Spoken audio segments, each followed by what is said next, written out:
మాతృదేవతాభ్యే నమః, పితృదేవతాభ్యే నమః. శ్రీ విరాట్ పోతులు వీరబ్రహ్మేంద్ర స్వామిని నమో నమః.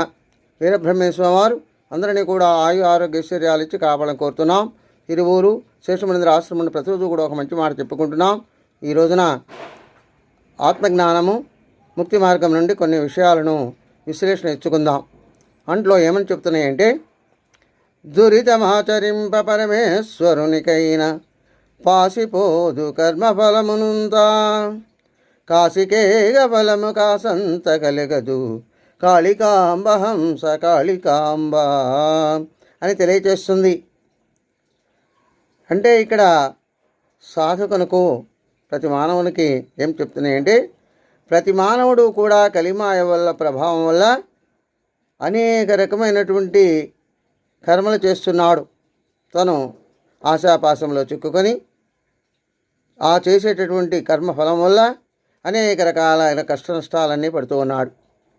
అవి పోగొట్టుకోవడానికి గుళ్ళు అని గోపురాలని తిరుగుతూ, నది నదాల్లో యాత్రల్లో మునుగుతూ, నదుల్లో మునుగుతూ, దాన ధర్మాలు చేస్తూ, ఎక్కడా తృప్తి లేక మనశ్శాంతి దొరక్క తిరుగుతూ ఉంటున్నాడు. ఇది కాశీకి పోయినా ఆ కర్మఫలము, తను చేసినటువంటి చెడు కర్మ ఫలము వదలదు. నిజానికి పరమేశ్వరుడికైనా సరే తను చెడు చేస్తే ఆ కర్మఫలాన్ని అనుభవించవలసి వస్తుందని మనకు పురాణాలు ఎన్నో మనకు చెబుతూ ఉన్నాయి.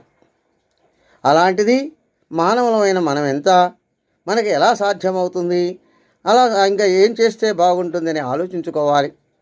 అలా ఆలోచించుకోవాలి అనుకుంటే తను సాధన చేయాలి, ఆధ్యాత్మికలోకి దిగాలి, సాధన చేయాలి.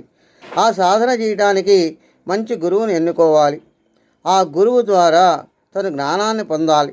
ఆ జ్ఞానం వల్ల తను చేసినటువంటి చెడు కర్మలన్నీ కూడా దహించిపోతాయని తెలియచేస్తుంది.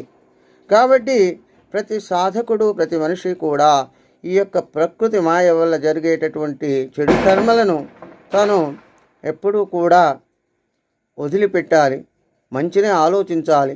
తను బాగుండాలి, తన చుట్టూ ఉన్నవాళ్ళు బాగుండాలి, అందరూ బాగుండాలి, అందరిలో కూడా మనం ఉండాలి అనేటటువంటి సద్భావం కలిగి మంచి గురువు దగ్గర మంత్రోపదేశం తీసుకొని గురువు చెప్పినటువంటి విషయాలన్నీ ఆచరిస్తూ తను మంచి మార్గంలో నడిచినట్లయితే ఆ చెడు కర్మలన్నీ దహించిపోతాయని శాస్త్రాలు చెబుతున్నాయి.